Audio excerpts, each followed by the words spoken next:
Hi, everyone. Welcome to Flock Talk. I'm Erin Morgan. And I'm Jordan Sloggett. And we work for the farmer members of the Ontario Sheep Farmers Organization. This week we are discussing agrivoltaics with Mike Carter. Mike is a founding director on the board of Agrivoltaics Canada. Welcome, Mike. Thanks for joining us on Flock Talk. Thank you very much for having me. It's nice to be here. So tell us about yourself, Mike. How did you become involved in Agrivoltaics Canada? Yeah, I have historically been a renewable energy developer, was a hydroelectric developer, come solar developer. And about 4 years ago, my business started doing work around greenhouse integration and PV development. And that sort of opened a window to this world of agrivoltaics and I guess the meaningful and economically viable path to integrating solar and agricultural in a more meaningful way. I found myself amongst a group of others across the country that had similar interests. We formed a working group that then about 2.5 years ago became an official organization, Agrivoltaics Canada. And I have been leading and spearheading the advocacy and policy works and just general engagement works for the organization within Ontario. So, Mike, can you provide an overview of just what exactly agrivoltaics is and how it integrates renewable energy development with agricultural practices? Yeah, so the term agrivoltaics, it's about a bit of a mouthful. It's a play on agrophotovoltaics, which is photovoltaics or solar. Agri-solar is another term that's used south of the border, or some of my colleagues like to use just dual use solar. So the idea of optimizing land use around solar generation. And so that's the idea of being able to meaningfully continue to have agricultural practice while concurrently generating solar. The big difference in this agrivoltaic term, I guess the reason why this is important is that historically, solar, at least in Ontario, was seen as a binary option. It's either you can do agricultural activity on farmland or you can do solar, and really not both, or not really both in a meaningful way. And this is what we have been working to demonstrate and prove, and working with groups that are either already employed and participating in it, so we're trying to grow that messaging, or to identify and work to create more projects where we can actually further demonstrate and grow commodity groups such as sheep farmers. Excellent. So building on that, can you tell us about the main benefits of agrivoltaics for farmers, the environment and energy production compared with a traditional solar installation? Yeah, so traditionally or historically, solar was pretty impactful on the land. You would have compaction, soil removal, damage to the historic practice. But what we are pushing for, and what's been demonstrated certainly around the world, and Agrivoltaics Canada is an organization that has been historically housed at Western University, that have been studying and aggregating studies from around the world, demonstrating different commodities that are grown and yielding differing benefits. Shade tolerant crops grow quite well, and then all the way down the spectrum, that depending on how you configure and orient the solar arrays, certain crops can grow better. Water benefits are certainly there. What we're seeing around for example, with grazing, is that the grass can grow better at times of the year where you wouldn't typically have the shading and the cooling effect that certainly benefit the later summer kind of grasses. In drier climates, the microclimates underneath solar arrays are really seen as beneficial. We are seeing like windrowing up improvement for where you've got plains, and the idea of being able to actually retain more snow load in some of these areas around solar arrays. And then what has really been pushing is that as the cost of the solar continues to come down, there's an ability to be a little bit more sensitive to the soil compaction, historic crops. We've seen blueberry operations. We've seen certainly lots of sheep operations, but now cattle operations where you can do really all of those things that you could traditionally do on a farm Now, the only thing that we are continuing to work on is to try to figure out the economic benefit. We can raise solar panels up really high. We can spread them out really far. We can do a whole lot of things. We can make them less dense so there's more sunlight coming through. But it has to do with a cost balance, policy balance. What are the different drivers? And ultimately, for the farmer, there is an opportunity for an economic benefit from having dual use. So you can generate profit from either leasing the land to a developer. You can own and fund these projects yourselves from the energy generation and see that as a long-term reliable yield.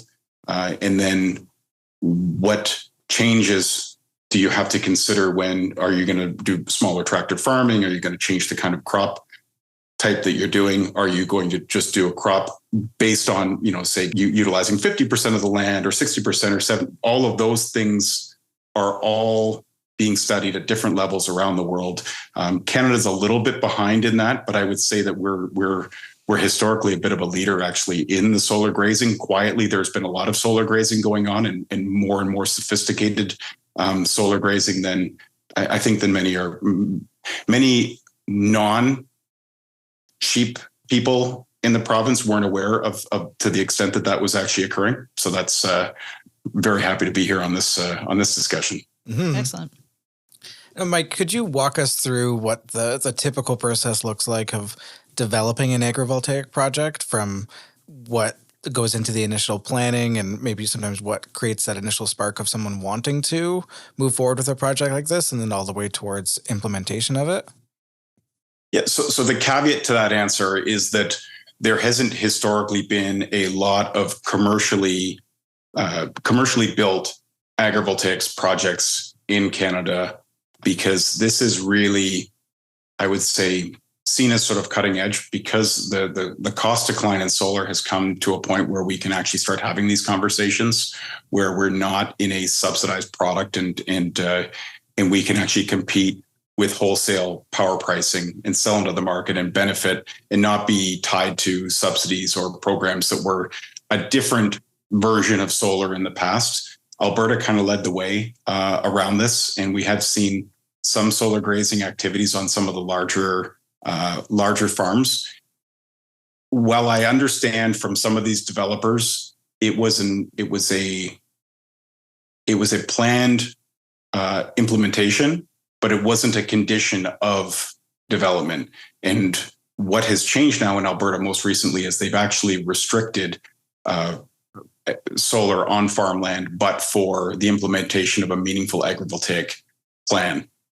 Our approach at Agrivoltaics Canada, we've been lobbying and encouraging industry to get ahead of this and be there anyways. And so in Ontario, where we see the approach and how we're advocating for the approach and working with policymakers in the agriculture community and the energy community is I believe that the approach historically to renewable energy and specifically solar in Ontario was not having deep, meaningful stakeholder engagement. So really the first cut with the approach to agrivoltaics is engaging with the agricultural community, meeting with the farming community, understanding what the conditions, the requirements, what can grow there. So as an example, if we're talking to the sheep farming community, we're looking at opportunities where we can co-locate to either lands that already work within a policy mindset, so like lower class of soils, or lands that would be truly benefiting from sheep, solar combined and have an economic case. Now, part of that site selection isn't just do we have farmers and municipalities supportive, but also do we have access to grid power to be able to sell that power out? So that's part of that site selection. So it's finding favorable communities, finding beneficial applications in the agricultural aspects. So certain crop types currently, as it stands, cash cropping is a bit of a difficult thing. Big tractor farming requires a different think around how you optimize and configure an agrivoltaic array. And that's in my putting on my professional hat as an energy developer outside of Agrivoltaics Canada, that's a harder economic case right now when I'm having to compete against multinationals that are coming in with low cost power projects. So the best fit is finding a good connection between the existing commodity provider and the site and the conditions. Again, why we're here on a solar grazing conversation is that that's a great opportunity. And then on top of that, finding where is the transmission availability and can we make this thing pencil out? Are there environmental constraints? Then we go through that environmental, economic, social impact. Then we design the project, we engineer it, we go through all of the electrical designing and engineering. So there's a bunch of money that will have to be spent on, let's say, a 100-acre farm. We go, we find a suitable partner, we lock arms, and then we go through the process. And there's a whole bunch of different pathways to determine, do you want to take a lease? We can lease your land at a significantly greater rate than would be sort of a commercial cash crop lease. We would look at an arrangement around, can we get a commitment from either the landowner or an adjacent grazer that can actually service that, so that we check the box on an agricultural assessment perspective, that we are kind of lobbying around policy for the creation of that kind of a requirements on the developer, and putting all of that together to hopefully have a project that we think pencils out in a competitive rate to then sell to the province who's going to be having. Right now, we assume we have to be toe-to-toe with everybody else. We would love there to be some kind of a scorecard that says, well, wait a second, this thing ticks the box of a lot of other social areas that we want to support as a province. But regardless, we have to be at a low-cost power price. And then we go through the construction and financing, installation, and then the O&M, which is the operation and maintenance long-term agreement. And so that would be what's interesting around the agrivoltaic angle, whether you're doing crop or sheep, whatever you've committed to, you can't just sort of do it for year one or year two and then go, oh, wait a second, we don't really like how that works, we just want to go back to mowers.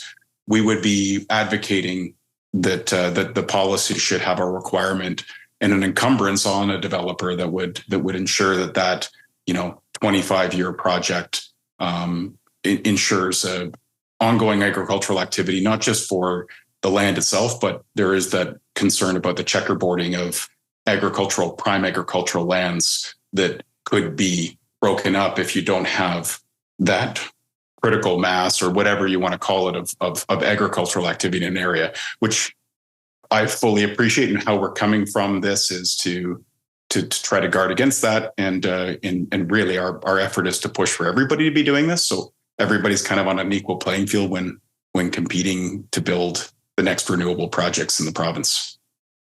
Excellent. So we've been hearing a lot about the positives, why you would want to have agrivoltaics in Ontario. It sounds amazing. It sounds like, energy and agricultural production on the same land, economic benefit for everyone, renewable energy, all positives. So why is Canada, specifically Ontario, behind other places in the world in the development of this renewable energy? So Ontario is a little bit unique in that we were seen as a leader in the early green revolution or push for really rapid renewable adoption. There was the feed-in tariff under the Green Energy Act was something that spurred a ton of investment into wind and solar in the province. When they created that program, it was exceedingly successful from one measurement perspective, and that was to get megawatts and dollars deployed and manufacturing set up in the province. But that program entirely relied on the program. Mm-hmm. The idea was to kickstart something greater, and what happened was there was very, very quick backlash to. In order to get that going, you had to get rid of what might be seen as red tape, but really what it came down to was I personally believe the stakeholder engagement factor was the death knell to what ended up happening. So those that were being impacted by wind and solar projects that they didn't have a voice in opposing or being meaningfully engaged with became strongly anti for every possible justifiable reason that they could find I would say Ontario uniquely had a massive counter effect to that, and we still experience that to this day. So I was historically, admittedly, an anti-solar person at one time because I was a hydroelectric developer before I was a solar developer, and hydro required many years of early engagement, long-term engagement with broad impacted communities, all the way up watersheds, and making sure that you had everything covered. So that, I think, we have a hangover from that. It was so heavily subsidized, at least perceived to be, and continues to be. Those contracts still exist to this day, that I think many people look at solar as a very costly product, a very damaging product, a very tax inefficient product. And right now we're at a point where I believe we can be delivering projects for under the grid costs for new power incrementally, and continue to satisfy in short order without, large project risk. But we have to inform people that this also isn't a binary thing. So the farming community were up in arms that the land was being taken out, rezoned industrial, and in some cases, farmers weren't allowed to continue farming on some of the lands that weren't even impacted on these projects. So that's the history.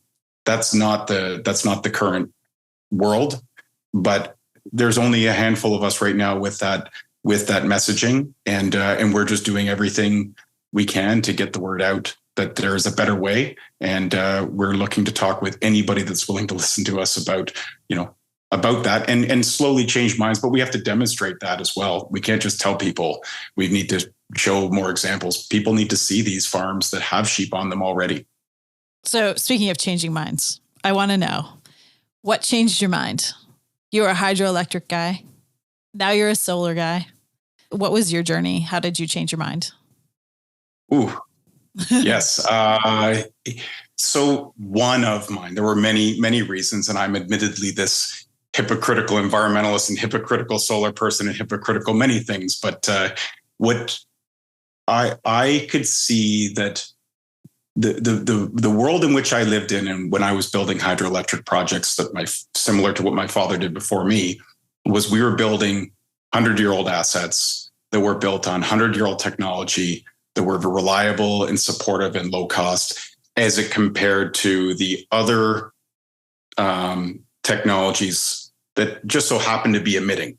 But that wasn't why my family got into it. It wasn't a climate change. It was a building a better product that just so happened to be good for the environment and good for the good social impact. And every year, hydroelectric pricing would go up. And that was okay, because that was how the model worked. And everybody else's cost of steel and technology and concrete and labor would go up. So we would be in line with nuke and in line with gas and in line with, so that was no problem. And then the solar thing that was way, way, way out of market was just not even a consideration. And I intended to retire as a hydroelectric developer. I love it. I still do. But I could see that my future was closing. And about 8 years ago, I could see that we were maybe 1 or 2 years out from a local cost convergence in Ontario that would say we can actually build solar for cheaper than what hydro can build and what the grid needs to see. And so there were business factors that led into that. I still did not get around the land thing. I had some real issue with that. Some of my first efforts were with the University of Guelph when I first joined a company that was a large developer, was to engage and say, are there ways that we could treat these solar farms and be more careful with the soil, and then have them in a way that we could take these solar arrays back out and kind of treat them as land banks for 20 or 30 years and just kind of leave the land as it was and rest it. And that was kind of we were getting there because the technology around installing, so the actual constructability was getting better and better. We were moving away from grading all of these projects and turning them into large industrial, grass topped parking lots that would just have stormwater management as the big concern. So touching them as little as possible, putting the piling in, that was coming. And the idea of being able to pull these piles back out. And I thought that was really interesting. But again, we were talking about something that still wasn't even economic at the time. And then the Ontario market closed. So that's where I was shifted to Alberta. And this is where I really opened my eyes, is we ended up winning 100% of the Alberta provincial procurement, which was a big deal for us. We were doing some demonstration projects that were actually subsidized. And then within a year and a half, we bid into the Alberta procurement unsubsidized, and we were able to sell power into gas country in Alberta, which is a higher latitude than here, for 4.7 cents per power. And if anybody knew that you could buy power for 4.7 cents in Ontario, you would take it all day long. That's what really got me excited. The agrivoltaic thing was like, it'd be really nice to be able to do that, but we just can't do it. Well, the cost price just continues to decline. And now we're arguing against my old self and arguing and telling my old friends that you need to de-optimize your thing. You need to do a little bit better. We can preserve this land, because the sustainability of solar and the future of solar requires that we have those that have the land and those that are exposed to the land. The stakeholders need to be on board with this. And as soon as I saw that that was a possibility, I've just been all in on this. And that the idea that we can actually have those traditionally opposed to be the beneficiaries of solar, that's what excites me. And that's what, that's where I see this, again, another paradigm shift. And we're just really excited about the sheep aspect, but there are other crops that are looking really good, but it does operationally, it requires a little bit more thinking around how to optimize some other crops. Or we have policy that, if we had policy that supported other crops, then it would be a no-brainer as well. And we could do a whole lot of other things, but sheep doesn't require a big shift. It would be nice around a land use opening up to allow for certain lands to maybe accommodate more, because that would allow for a lot more opportunity to optimize the grid potential. Cool. Thank you. So thanks for sharing some of that history there, Mike, and kind of jumping off from that. What trends or developments are you seeing today that you think are going to kind of shape the future of agrivoltaics and renewable energy developments in Ontario? I think the most exciting thing I've experienced is engaging with farmers at a grassroots level and realizing that the historic or perceived opposition isn't as entrenched or as hard as maybe a lot in my industry believe there to be. This genuine opposition at whether it's the Ontario Federation of Agriculture or others that would be just fundamentally opposed, and that's not been the experience that we've had as we've actually engaged and been able to explain what we're trying to achieve.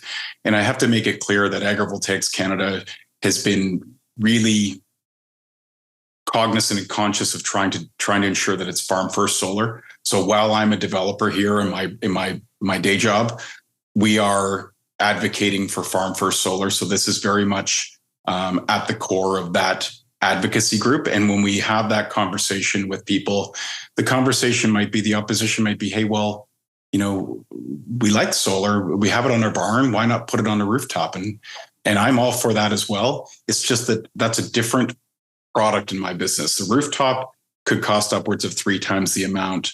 And it's great. And it's a perfectly suitable solution for on-site needs and offset. But if we're trying to provide something for the broader public, we need to be able to do stuff at scale.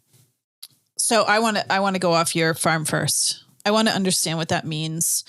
So can you give us an idea of how farmers will work with solar companies on projects in the future both as a landowner and as a grazing partner? What does farm first mean to Agrivoltaics Canada? Yeah, so I can speak for it.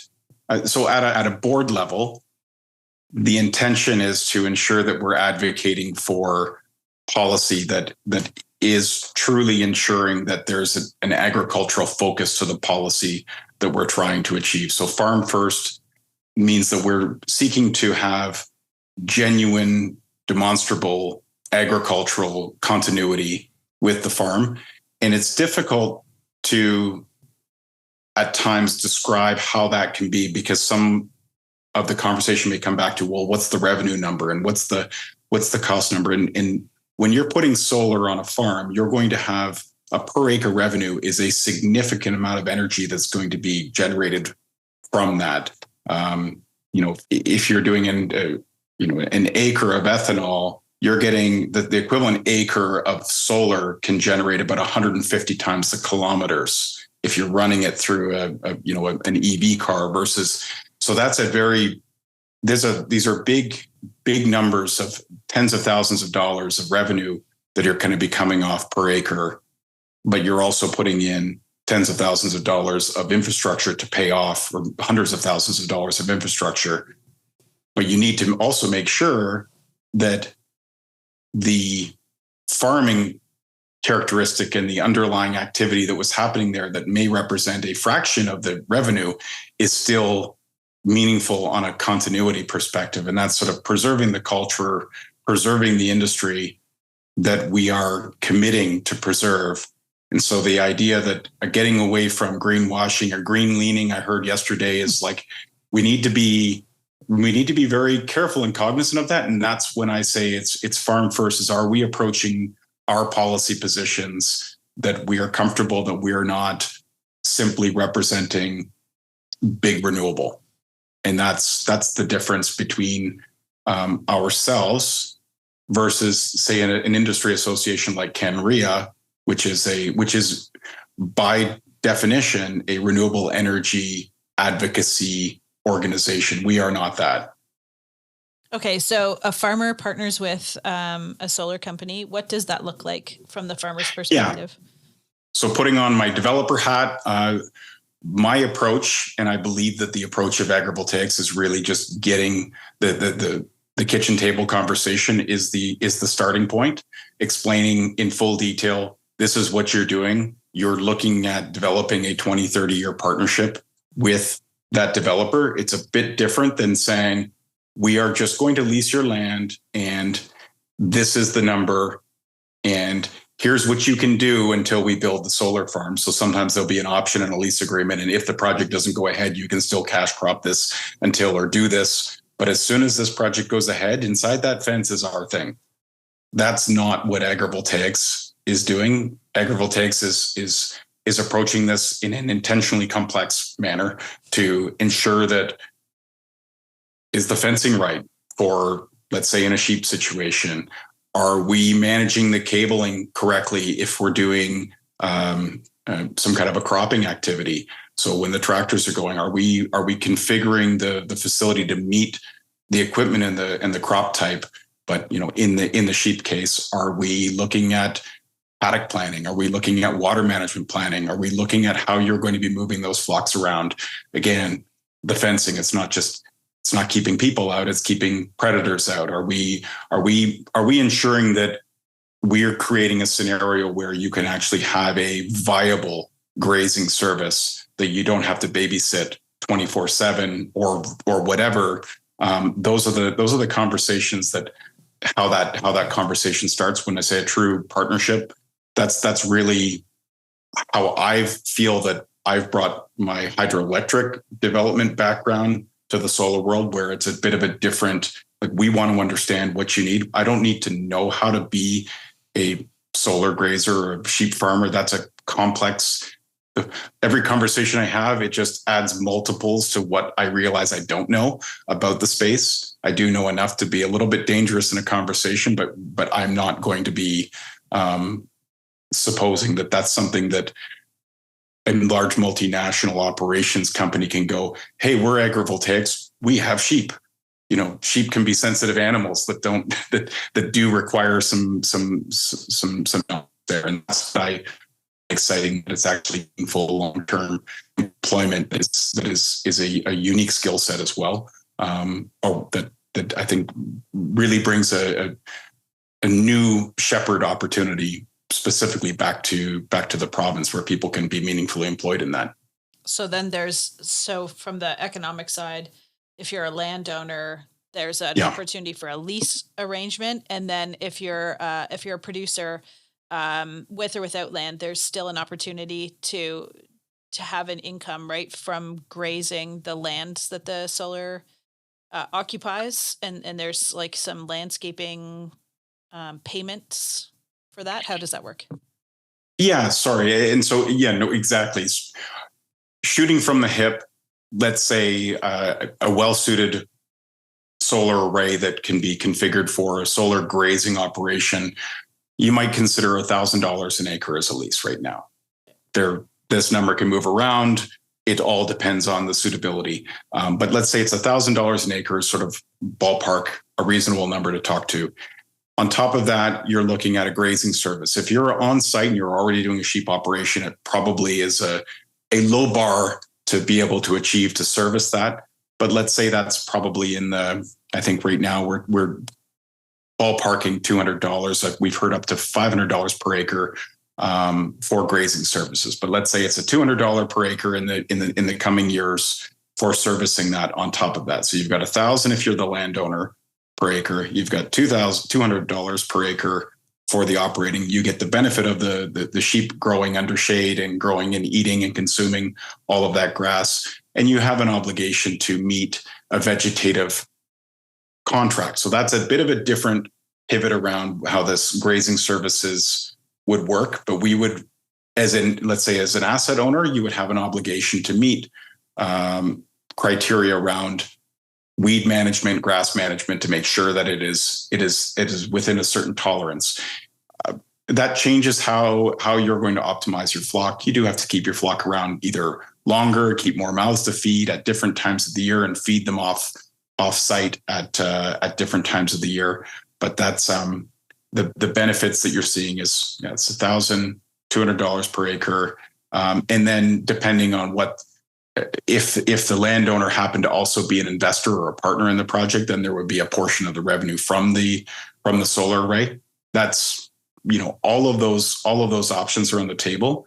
I think that right now where we're seeing, there's probably a much better chance that there's going to be more solar acres, agrivoltaics constructed, and there really are acres of sheep farms actively grazing right now. So there'll be a need for those with the service capability and the mouths to service those areas to be able to actually grow and address additional acreage that would have that would need to have grazing services. So we do see like a great potential for upward pressure on the need for additional grazing services and additional sheep in the province, like what we've seen happening in Texas and even Alberta too. So. And these contracts, like they improve year over year, right? There's like an interest built in, and then at the end you take your equipment, like you leave the land like you found it, or better. Is that kind of the? Well, so I would love to say we take it all away in 30 years and it's all better, but realistically, like the hydro world, is that we would build projects hydroelectrically to economically be a 40-year asset. But realistically, if those projects still have viability or still have value, there would be an incentive for the developer to go back to the landowner and request to update and upgrade and recontract for that period. That all being said, at least pointing to the most recent history in Alberta, because Ontario doesn't have large scale recent history, but there would be baselining on the soil conditions and an obligation to meet those soil conditions as a condition of environmental permitting, to meet those soil conditions at the end of life of the contract. So theoretically, if the project were deemed to be, done with and we're not looking to pursue it and the farm does not want to re-engage at 30 years, you pull up those piles and you remediate to meet the preconditions as required.